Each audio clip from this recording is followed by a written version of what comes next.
Minus 60 seconds and counting. We passed T minus 60. 55 seconds and counting. Neil Armstrong just reported back. It's been a real smooth countdown. We passed the 50-second mark. Power transfer is complete. We're on internal power with the launch vehicle at this time. 40 seconds away from the Apollo 11 liftoff. All the second stage tanks now pressurized. 35 seconds and counting. We are still go with Apollo 11. 30 seconds and counting. Astronauts report it feels good. T-minus 25 seconds. 20 seconds and counting. T-minus 15 seconds. Guidance is internal. 12, 11, 10, 9. Ignition sequence starts. 6, 5, 4, 3, 2, 1, 0. All engine running.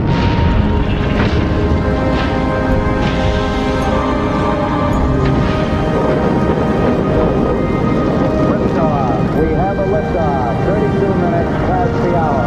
Liftoff on Apollo 11.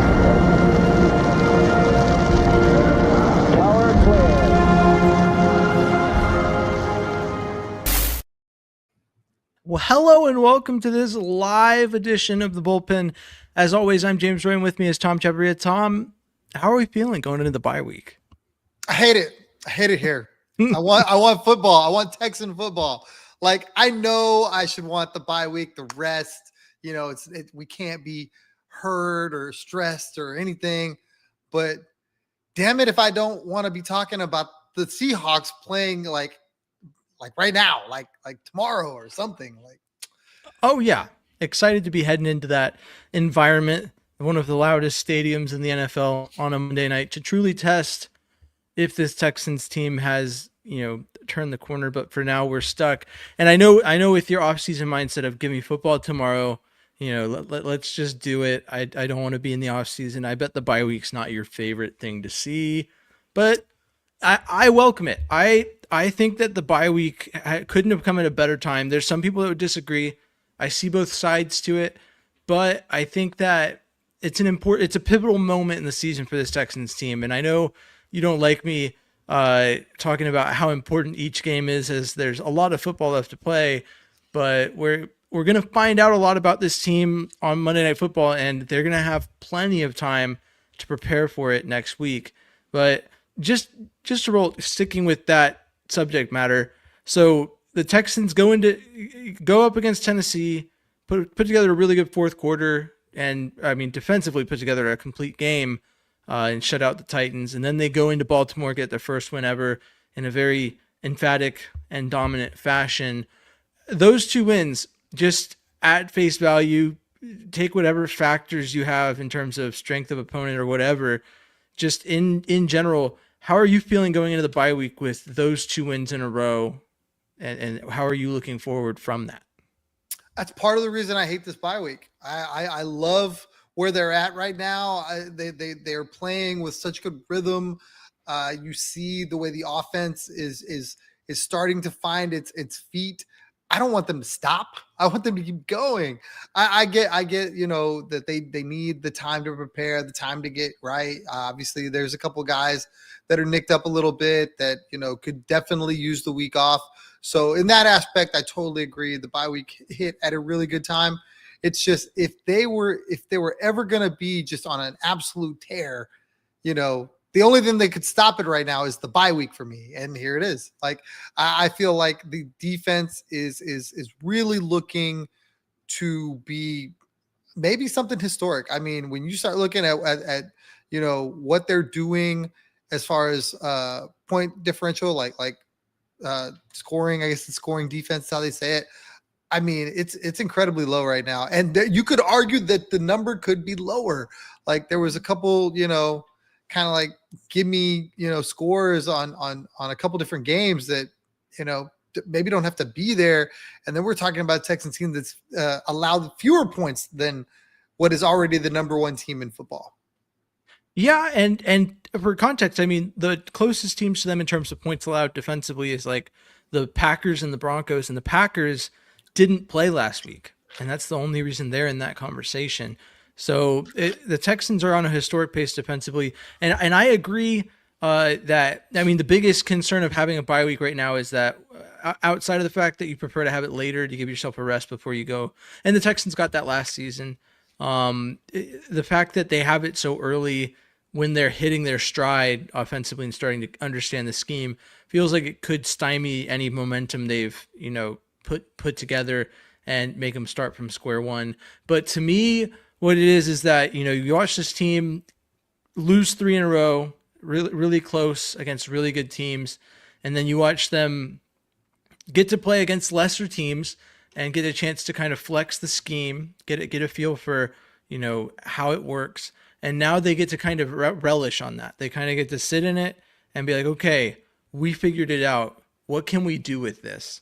And so I think the extra prep time, in any other case, I'd feel like it'd give them time to overthink it. But I think that maybe they just haven't had enough time to really think about like, hey, we put it together and we did it good.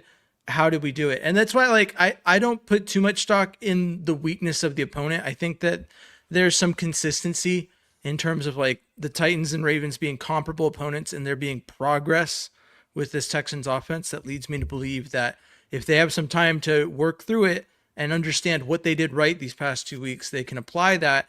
And as much as some people might not think it, you could go into Seattle and have an offense that is functioning at a higher level than we're used to. And I said it all offseason. This Texans offense does not need to be like powerhouse, like unlimited power, scoring 44 points every week. This is a Texans offense that needs an average offensive line and just the ability to move the ball, eat some clock, and put points on the board. That's like at its most simple. Very 16th in the league offense, like just kind of right there in the middle. And if they get that, the defense will do the rest. I trust it. I mean, like they are on a historic pace. The Seattle offense is, I think, going to be one of the bigger tests that they face. But to say this defense hasn't been tested is to say, hey, look at me. I have not watched any Texans football this season, because the first 3 weeks, there's a reason that they went the way they did. Those offenses were able to produce points against a really good defense. And as much as like, you look and you go, oh, well, they gave up, they gave up the 20 something points to the Buccaneers. It's like, yeah, but did you see the whole game? They held up. So I look at it and I'm pretty content with the bye week being here. There's part of me that kind of sits in the same camp as everyone else of like, oh, I want the momentum to continue, press in or whatever. But I think it'll be nice to see them get this rest and then run right into it. We do have a question in the chat on Instagram, and this is a good time to bring up that we are live. And if you have any questions or anything you'd like answered, we love when people are in the chat asking questions so that we can talk about what y'all want to talk about, because that's really the main point of this midweek live segment is to get y'all involved. So thanks to Jose.a on Instagram for asking this question. Any chance of Tank coming back this season? What do y'all think? I'll preface this by saying Tank Dell has put out on social media some very wide receiver like posts that boast a quicker timeline than some people might think. Now, I think the consensus optimistic timeline on Tank Dell's return is postseason. How do you feel based off what Tank Dell's posted and what we know, before that, and just look at he's obviously, I think, working now. I think he's like doing some running, some sprints or whatever, getting back on that leg. What are your thoughts on Tank Dell's potential return? I believe that if he can physically do all the things, wide receiver is probably one of the few positions I think where, if you can get back, it's the demand isn't the same. You know what I mean? A lot of people, I don't know about in this live, but a lot of people are concerned about Joe Mixon. I think what Joe Mixon has to do to get right, to get back, and then get acclimated to doing the workload that he had or being the guy that he had is something totally different than Tank. So they could both, theoretically be healthy at the same time. And one would be, I would think Tank would be more ready to go than Joe Mixon, just for what the responsibilities they're asked and how much, they would have to do I think you could allow for Tank with all the different guys that they have at the wide receiver position. You could allow for Tank to, okay, we'll give you 20 snaps, 30 snaps, whatever, and not require you to do 60, 70, whatever snaps because, okay, we have Jalen Noel and we have Higgins and we have Hutchinson and all these guys that, you don't have to shoulder the whole thing, where I feel like Mixon is going to be someone that they're going to want to be who he was. And that was, the main guy. I believe they're going to roll him in slowly too, if that comes to pass. Who knows about either of them? They may just opt to be safe with both of them, which I don't think would be a bad thing because, those are some, at least in Tank's scenario, he's a young guy. You want to see him play for a long time. You don't want to rush him back and then him get hurt again. Yeah, and to speak to your comparison, I don't think that running back or wide receiver are neither one of them are positions of like dire need. It's not like, oh, Tank Dell's kind of healthy, we need him to be there. Looking back, there's reason to believe that Tank Dell single-handedly made Bobby Slowick's offense work alongside Nico Collins, and that's probably why when he was out, there was like more spurts of it instead of like full-on cohesion. And it's undeniable the impact that Tank Dell has, right? I don't say that there's no need at wide receiver to say that Tank Dell doesn't need to come back because if we look at it and we look at how this wide receiver room's built, the Texans have been reported as wanting to get Higgins and Noel more involved. But if Tank Dell returned today, you've got Jalen Noel as kick returner. You don't have to worry about Tank Dell doing that. Perfect. You've got Jalen Noel. If we're in a goal line situation and you want a wide receiver to block, put Noel in there. Noel will do it. Put Higgins in there. Any one of the they've built a whole wide receiving core of guys that are willing to block. So we don't need Tank Dell putting himself in a position to be hurt again. So I think it sets him up to ease himself back in, but to be impactful, because to say like there is obviously the concern with this injury. This is the same injury that ended Cecil Short's career. This is an injury that's very hard to come back from. So, and there's no guarantee that Tank Dell will be the same wide receiver. But if Tank Dell is close to the same wide receiver, I would say that his impact is enough to at least assure him wide receiver 4. I think at worst, like if he's semi-impactful, or like I would say half of what he was, that's kind of where we're at now. Over the course of the season, could that change? Yeah, the Texans just said they want to get Jalen Noel involved. Jaden Higgins is already showing up. So whose spot does he take? Christian Kirk has started to make some plays. We're starting to see this team work. But that doesn't, to me, preclude Tank Dell from being useful. It just changes where he ranks on the wide receiver depth chart. In a room where CJ, like I said on our recap, I think CJ is the biggest positive for him is that he has distributed the ball very evenly. So with that, I think Tank Dell's return, if it happens sooner, cool. I'd like to see him get a week or two in the regular season to kind of, get some, not inconsequential, but like get some run in a game before it's like, okay, this is the playoffs. You need to be that guy right now. So I don't think I'm not in favor, obviously, of like pushing him to be ready before he's ready. And I want to be clear. Like, I don't know. I feel like I'm dancing on this weird line of like how to describe this, but like, I'm not saying he's not needed, but like there is the wide receiver room has a lot of potential talent, and Tank Dell, obviously would have to be what he was before he got injured in order to overcome that potential with very certain, like, this guy is a great NFL wide receiver and will contribute right away. So thanks for the question over there on Instagram. Let's see. I got another comment in the chat. Says, I'm getting the sense we won't see either of them this year. That's in response to you, Tom. I said it earlier this season. I tried not to sound like Chicken Little while I was saying it, but I kind of did. It feels like Christian Harris 2.0. The playbook has remained unchanged. The timeline has carried on very much in a Christian Harris way. When we talked about this last extensively, it was like right before the season started, and I said, watch, like right before the season started, they said, oh, well, he's going on IR, after it was hopeful that he might actually play week 1 or 2. And then I said the next step is when it gets close to time for him to be eligible, or when he becomes eligible to be removed from IR, we hear some ominous update about whether or not he's even going to play this season. And then now we're just going to be left hanging on Joe Mixon's status. And then week 15, he'll take the field and he won't look the same as he did last year. And then we'll be like, wow, cool, we've seen this before. History is a really great reminder of what's going to happen. A lot of times I'm a firm believer, like history is how we learn what is coming. And the Christian Harris situation, I think, very much telegraphed how this team is going to handle those kinds of injuries.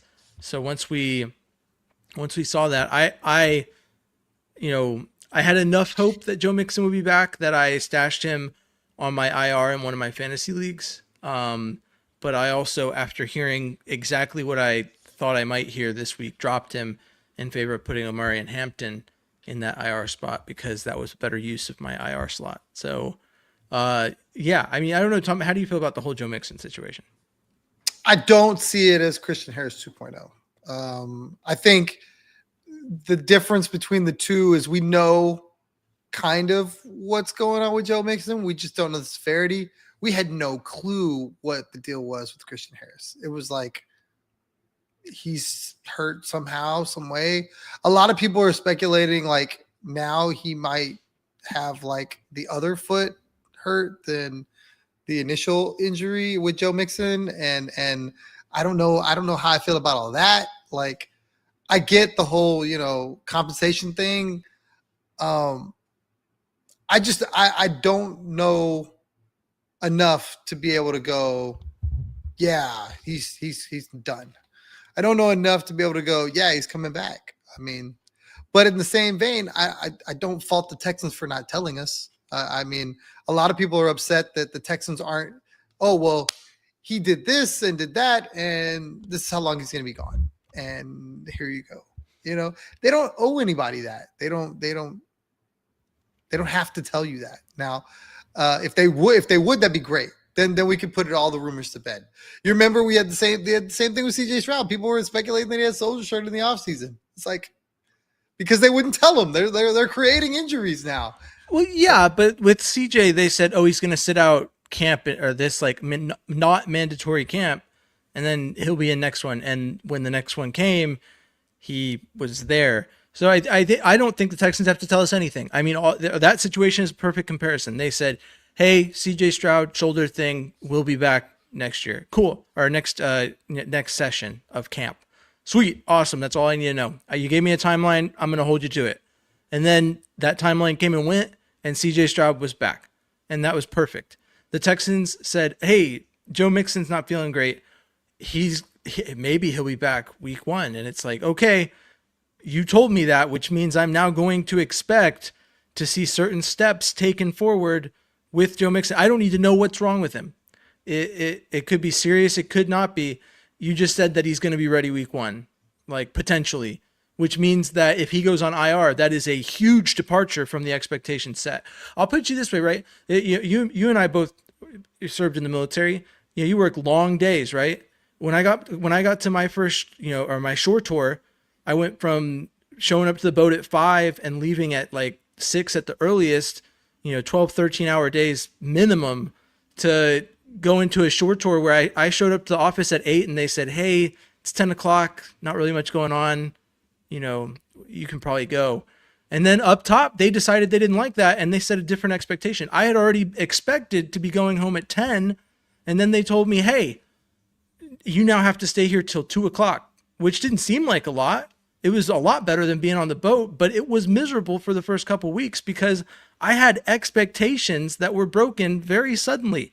So that's what this is that the Texans, it's not that they're being dishonest or like not giving us enough information. They don't have to give us any information about the injury. They can be as vague as they want. Joe Mixon, personal reason. That's basically what they've been telling us. I don't care what's wrong with Joe Mixon specifically. I just care when he's going to be back in a Texans uniform.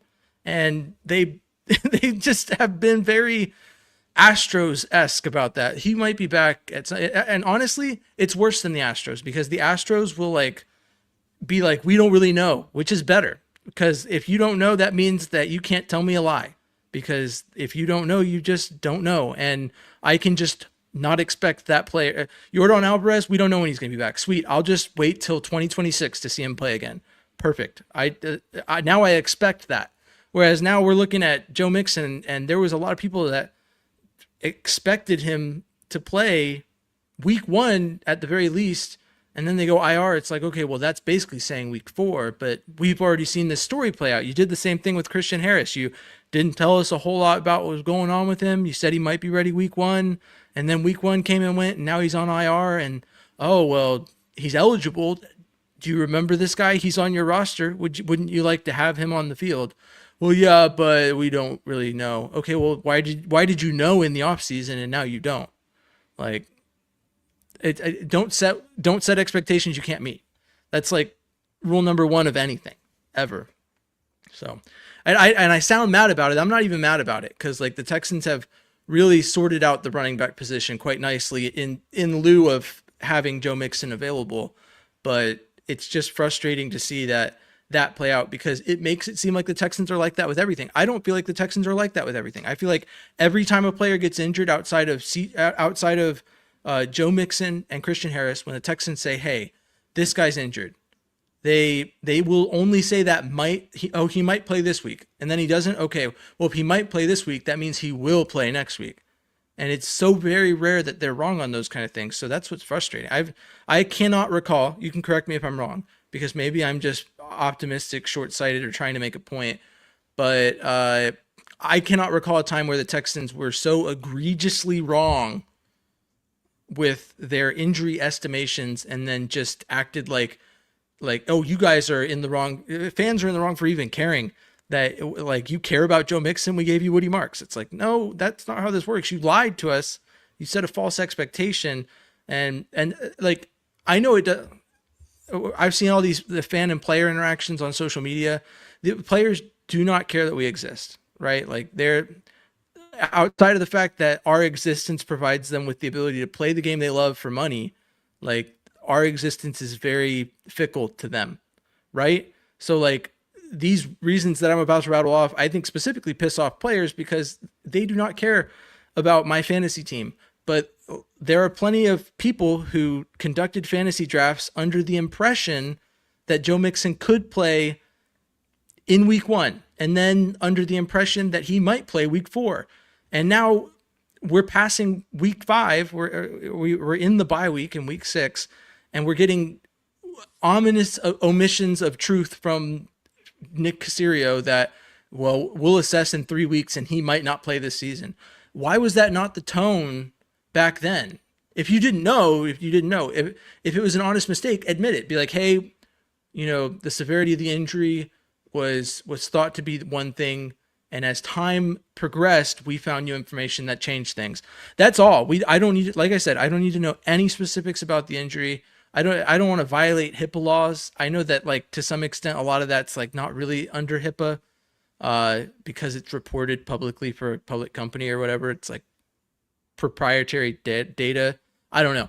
Either way, yeah, I don't care specifically about it. I just want them to come out and be honest when they find new information about these things, so that I can make informed decisions about my life.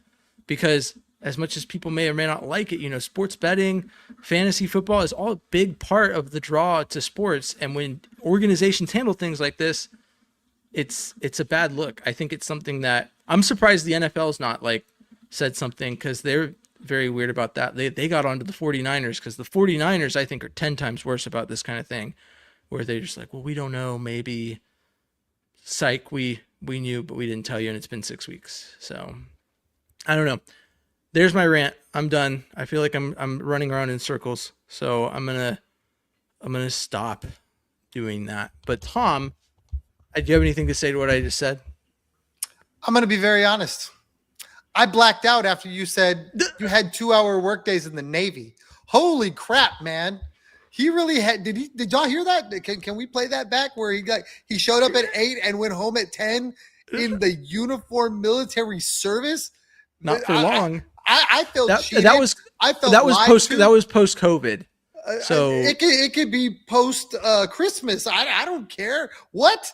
I never had one of those days ever in my life. Wow. And he said, when we were what was it like? I'm sorry, I don't want to misquote you, but he was like, we had 10-hour days, dude. When I deployed, oh my God, we're talking 14, on deployment, 16-hour days. He's over here like, we had some 10-hour.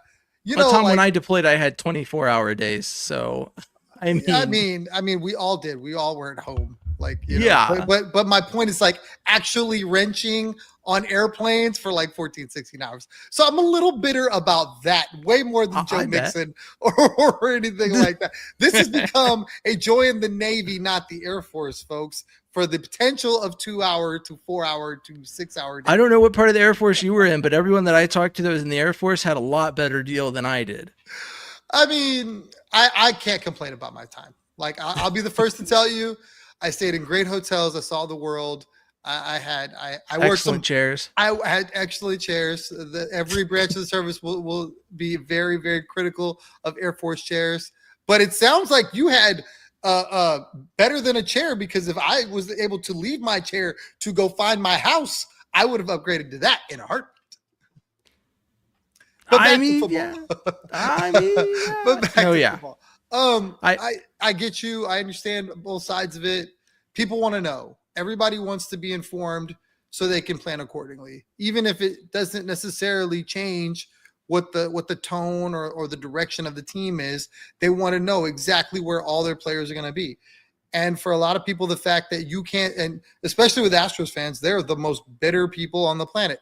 I want it all. You need to tell me what he had for breakfast, how many craps he took. I need to know everything. And it's stupid. It's like, when he's on the field, he's on the field. And when he's not, they're going to put somebody else in there. And you just have to be okay with that. Now, if they get the guy hurt, or if they misdiagnose something and it sets him back, then I would want somebody's neck. I'd rather them err on the side of caution and make sure that this guy's okay. To your point with they told us he could be ready for week 1. Well, yeah, they're going to be optimists, but obviously people heal differently. If you want to look at a different sport, basketball, Jason Tatum literally blew out his Achilles. Those things are you do that, it's 12 months, if not 16 months, if ever. And he's already out running around, and he did that in the playoffs. So we're talking 6 months later, he's on his feet, post Achilles tear, and that's not supposed to be a thing. So the level of healing for everybody is different. Joe Mixon, maybe this is something he could have came back from. Maybe he had a setback somewhere, and they're just not going to give us the information because they just don't care if we haven't. You'll get Joe Mixon when you get Joe Mixon. I love what they did with Nick Chubb. I thought that was a great move, and now it looks like it's paying off in spades.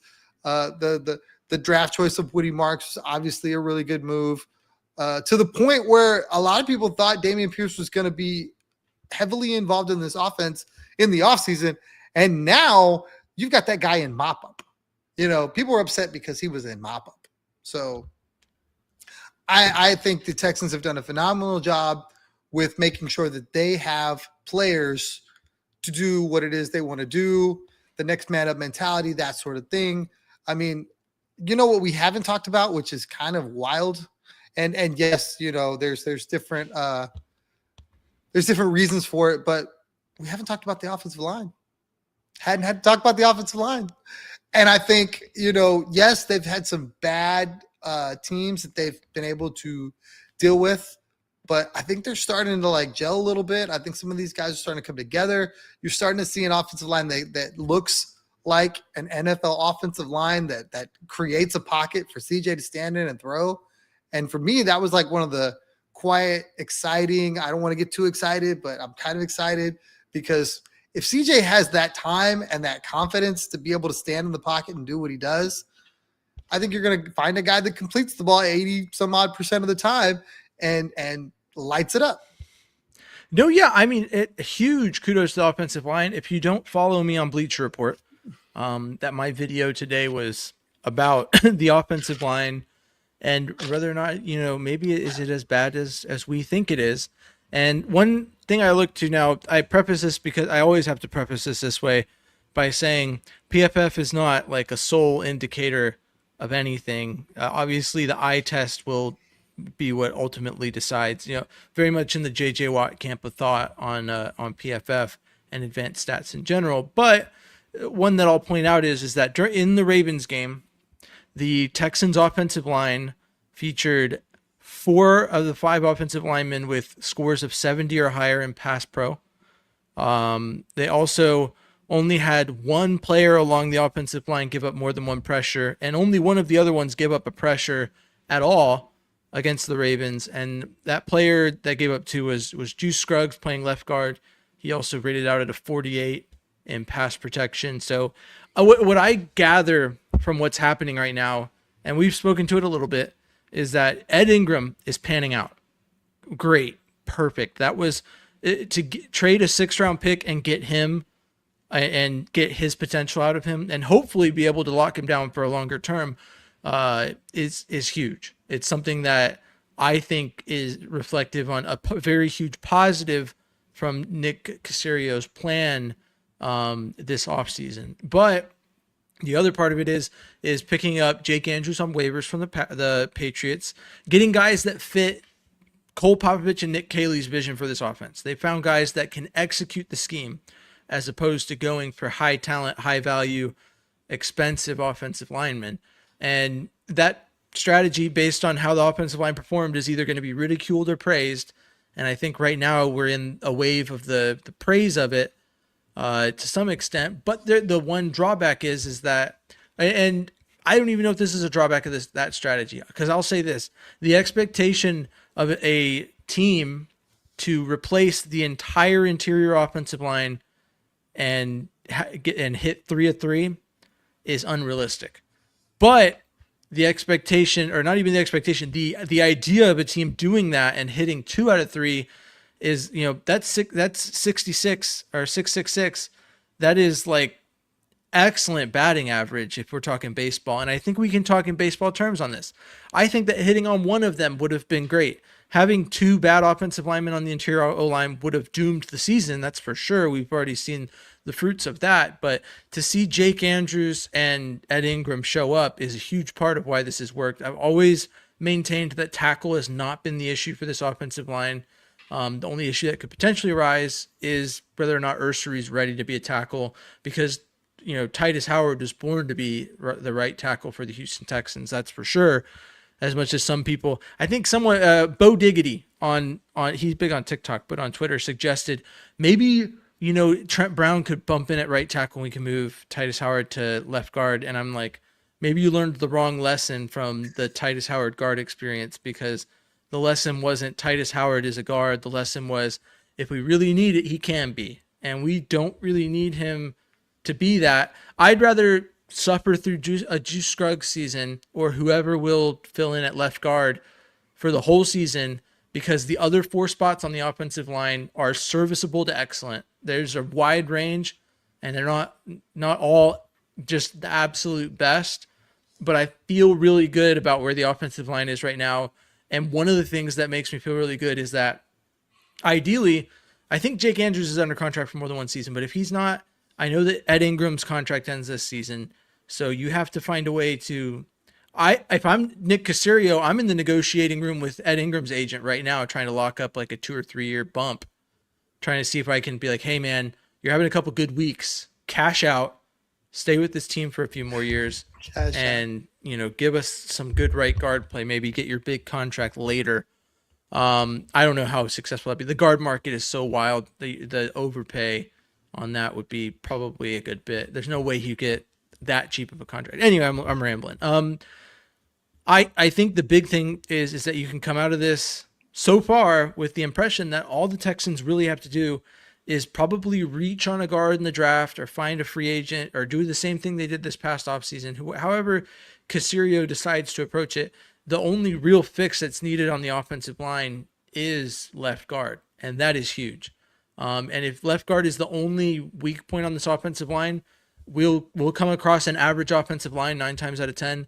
And with that, we will likely get wins, because that's all that we really need to ask of them. So I feel really good about it. How do you feel about the offensive line? I think you spoke to a lot of it. The one thing I think is interesting about the offensive line that I haven't seen, I haven't heard. I'm curious. There was a lot of people that were like, "Just give me Juice Scruggs and get rid of Lakin Tomlinson, and I'll be fine, and I'll just be okay with whatever."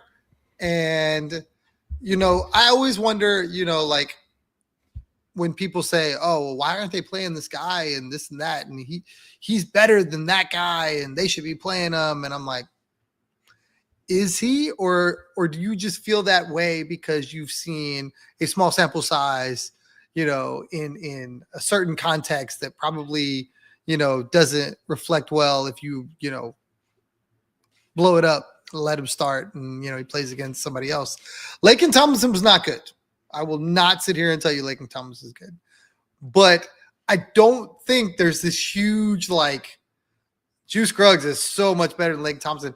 And I wonder if Lakin Tomlinson was more of a scheme guy, fit guy for Cole Popovich than Juice Scruggs was. And that's why we got him. And everybody was banging the drum. Give us Juice Scruggs. Give us Juice Scruggs. They got it. And now I don't think anybody's going, hey, that was good. We should do that again. Now we're going, well, if that's the best we can do, I guess one bad one's better than a whole bad line, kind of along the same vein. And I'm like, the Jaguars just traded for a corner for fit, for scheme. Why can't the Texans go trade for a left guard? Like, I don't know. I mean, I don't know that there's one available. I don't know all of the ins and outs of what it would take, a draft capital, that sort of thing. But if I'm the Texans right now, I'm on the phone. I'm trying to find somebody that will get me better than what I'm getting from Juice Scruggs and Lakin Tomlinson for, a 6th round pick and go from there. I don't know about fit, right? I haven't really done a lot of research and I don't even remember his name, but one thing to consider as we approach the trade deadline is that a lot of the bad teams will be looking to pick up some assets in exchange for their veterans or whatever they can get. And one thing that was tossed, I believe it was Texans Jacob that tossed around the idea, was going after the Saint. There's a guard on the Saints that's a veteran, pretty solid guard that they might be looking to move on from. And so, I mean, if you can flip around some sort of unnecessary depth piece or a pick to get him, I mean, I think that would be great. Another one, a lot less likely in my eyes, but there's that center on the Raiders, Powers Johnson, I believe his name was, who Pete Carroll's currently sitting. So then that would probably be a little higher cost, but that's a guy who I think a lot of people liked to the Texans when he was drafted. So there's certainly options. It's just such a tricky market to gauge. It's always expensive. It's always tough. There's very few teams with any guards that are worthwhile trying to move on from them at this point in the season. But I mean, the one of the things that's an indicator of where the Saints are at is that there's already rumors flying that they will likely try and trade Alvin Kamara if they're not, contending as if they should be. I mean, but if they're not doing a lot better than they are. This is the lost season for the Saints, in my opinion, though. I would suspect that at that point they'll be looking to load up on assets to give Kellen Moore a real shot at maybe producing anything of note in that city that's below sea level and has crap levies. But anyways, I digress. Sorry, I had a bad experience at a Saints game. I got a beer poured on me because I was wearing an Andre Johnson jersey at the ripe age of 17. There was no reason for that, but oh well. It was not unexpected. The general temperament of the Saints fans throughout the day was not, oh, hey, man, I'm not going to throw a beer at you.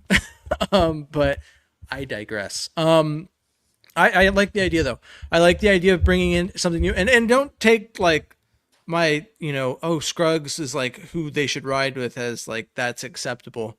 But I think pretty clear I was trying to say, that they will need to fill that hole. If they can do it in season this season on a trade, man, that would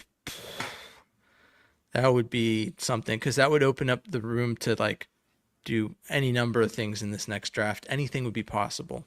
And Caserio's added quite the bit of talent when he's been able to just go best player available. So I'd be interested to see it. Perfect trade candidate, Jeffrey Simmons. We got something in the chat from Brandon Halam. Hello, one of the OGs, one of the greats, here to ask a question, speak his piece. What do you think of that? I mean, there was that clip of him and D'Amico Ryans after the game. It feels like there's just not. That feels like it's a product of like, I like that person instead of this is a legitimate need for the Texans. But how do you feel about it? 100%. I can't see a scenario financially where that makes sense. I can't see a scenario where they even need that. Like if you told me, would he make the interior defensive line better? Absolutely. Do they need an interior defensive lineman right now because they don't have enough talent in that room on a team that's leading the league in fewest points? I can't. I mean, if they did it, I would not turn it down. I wouldn't be like, man, why'd they go get that guy? I'd be like, great, but that depends. Realistically, I can't see them going for him.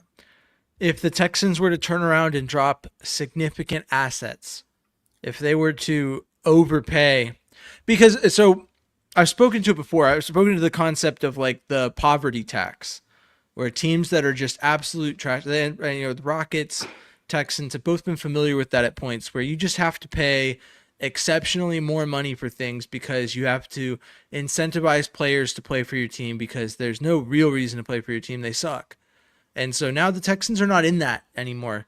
I know that there was a rough start to the season. Some people might disagree with me on this, but when you move on from the poverty tax, you now get to set the terms. And I'm not saying that they get to like give cheese and crackers for Jeffrey Simmons, but that trade, I would suspect, based off the fact there's 2.5 years remaining, it's not a rental, but once you start getting into first, second, third round pick territory, I start going, are we really giving up like super high draft capital like that to bring in Jeffrey Simmons to a defensive line that and this is to speak to your point with Juice Scruggs earlier, like versus Lake and Tomlinson, and it's not the exact same, but like the upgrade, it would be better. The defensive line would be, but would it be so much better that you would feel comfortable trading your first or second round pick to get him? I would consider a third round pick. I mean, that's, I guess, where I might start at, but like,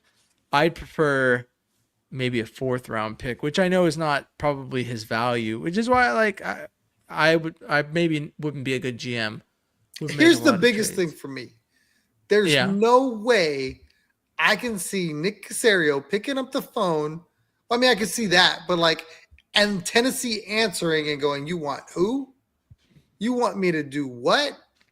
And even having that conversation. There's no way Tennessee, with all the back and forth with the uniforms and just the in division rivalry. I mean, I would argue that's probably their biggest rival in division for them. Maybe not for us. We might see the Colts as a bigger rival or the Jags a bigger rival. But which one do you say is the bigger rival? You have to answer now. Who is it? Ooh, give me the Colts. But I guarantee you, Tennessee looks in the division and go, "Oh no, it's Houston. We hate Houston. Like that's we beat Houston and do nothing else. Solid season. It wasn't great, but solid season. I mean, for them, that's like mission number one. I don't see them going, you know what? Yeah, we're not going to do it this year. I'm feeling generous. Just give me a third round pick. Like, no, if they make a phone call for Jeffrey Simmons, they're gonna be like, yo, it better be at least pick. 2 2s or a 1 or something like that. And Nick Caserio is not doing that. He's not overpaying. He doesn't have to. Now, if he is going to overpay for something, go overpay for that left guard. That could be the one piece that this team sorely needs to just go to another level, and I would overpay for that. I'll tell you this: no one's going to be mad if he overpays for a left guard because it would show some semblance of an effort to actually legitimately address the offensive line. Because as much as it's kind of worked so far, as best as it can, like you still have to be a little frustrated with the way that it went down. Like, how would I even begin to make a metaphor for this? I don't know. It's like if your best friend could simply just give a really good tip at a restaurant and everything would be good, but instead, you're getting stared down by the waiter because he just watched your friend not tip him, and you have to endure that. And in the end, like, you still got to eat, but like it could have been easier. I don't know. I don't even know if that was a good metaphor. I just like a good metaphor, so I'm trying to find one. Grasping at straws here. In the chat on Instagram, we have a couple comments I'm gonna go through. Go Rockets! Aha! And that's my bye-week recap. That's from Alex Spinaz. The Rockets did play twice, and, Monday and Wednesday. So I got to see Kevin Durant make his first shot as a Rocket. Solid stuff. I'm excited for this season. I think we'll get to, even with the Fred VanVleet injury, I think it'll be good, but I think it could have been a lot better without it. That's for sure. And then Ramses the Great says, fire hat, James. Thanks, dude. If you do not follow the Fitted Dad on IG, you're missing out. I think he's got tomorrow like a camo H hat coming out that I am very interested in. So shout out to the Fitted Dad. Not sponsored, but would love to be, because I have a lot of hats. We would him. definitely rock all their caps. Would definitely love it. Let's see. I've seen Casario spend $20 million a season. He can drop $20 million on Jeffrey Simmons. I mean, yeah, I think the big piece is, simply put, like, I don't want to mortgage the future of a position that's not a need. But in that way, I guess it makes sense to Casario. He doesn't believe in needs. So if a best player is available outside of the draft, maybe he's willing to trade the draft pick. I don't know. On that note, Tom, I'm going to ask you one. I'm going to say, I want to speak to the biggest rival thing, but then I'll ask you, Oh yeah. 1, 2, 3. Answer now. You can't think about it. I've given it a lot of thought, and it's a very nuanced answer. I think in its rawest state, if you really look at it, the Titans and Jaguars have the deepest claim to being our rivals. The Jaguars, because they were an expansion team around the same time, they don't have any legitimate history. And so realistically, our histories are so closely intertwined that we should be the biggest rivals. I think the Titans win the tiebreaker for me in that, because their history in Houston runs so deep that, like, there's just bad blood there. So, but neither one of them is ever very good consistently. So then it's left to who's going to be good when the Texans are good. It's usually the Colts. And so generally speaking, I think that when the Texans are truly great, that their biggest rival is usually the Colts.